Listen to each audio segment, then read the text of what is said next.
The first weekend of the November internationals was an interesting one for a number of reasons. First of all, we had the very exciting matchup of England versus New Zealand, and then, of course, Scotland versus Fiji.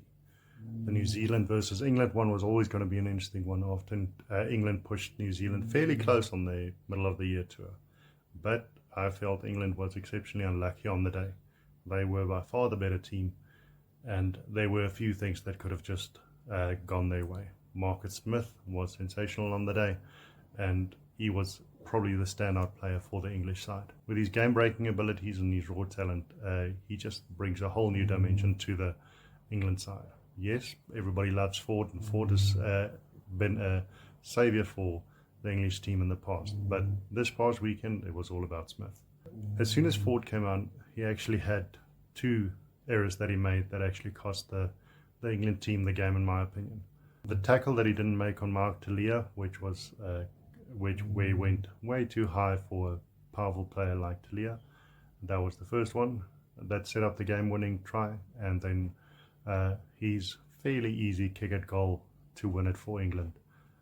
Now, the other things that were just very unlucky on the England side was the three drop goals that they missed. None of them were good drop goals by any stretch of the imagination, but it was exceptionally close. I think New Zealand were very lucky to come away with that win. They weren't as impressive as they would hope they would be. They're still struggling to find their real form under the new coach, and hopefully this changes before the end of this November series. The other game, which was a very exciting one, was the Scotland-Fiji game. Whenever you see Fiji playing a team, you know there's going to be some excitement. But this one went totally the other direction. The team that delivered the flair and delivered the excitement was Scotland. They were exceptional all over the park. They had the most amazing plays that they strung together. There were some passes that were out of this world.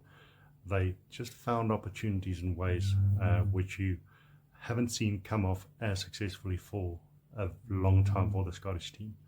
They have been contenders for a while now in terms of knocking on the door for one of those top three spots in world rugby, but this type of performance is really the one that would set them apart. Let's hope that this is something that they can carry through to the rest of the November series.